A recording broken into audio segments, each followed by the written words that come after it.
জেলে কিংবা নিশাচর মৎস্যজীবী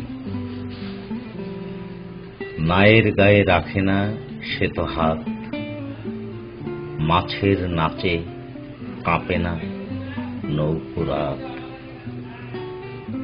জালের সুতো শুকনো পড়েই আছে, ভরবে কি তা পুনরায় মাছে মাছে? জেলেও মাঝির কপালে বারে ভাঁজ, ভুলে যায় তারা হাসির কারুকাজ। নদীর কলঙ্ক নিয়ে বারবার জ্বর জেগে উঠলে কমে আসে মাঝিদের আয়ু। একদিন অগোচরে আলী আজম মাঝি এ তথ্যের ধারণা নিতে নিতে বেদনা জ্ঞাপন করে ঘাঘটের পারে অবলীলায়। প্রতিবেশী প্রদীপের আলোয় ঋণ বাড়ে তার গৃহে। এদেশে জল ভাগাভাগি নিয়ে কত কত আইন হলো, কিন্তু সে কানুনের গুড়া অদৃশ্যে অদৃশ্যে করে।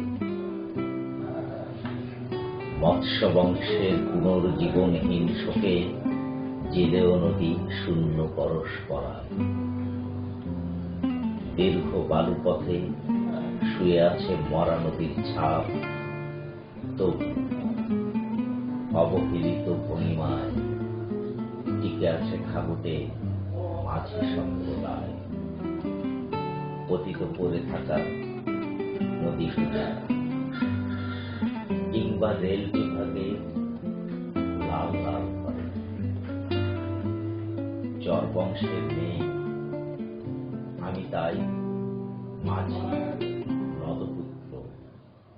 আমাকে ভগ্নিও মানে না, দুশ্চিন্তায় বলি রেখা বাড়ে, ক্রমশ পোয়াতি অন্ধকারে।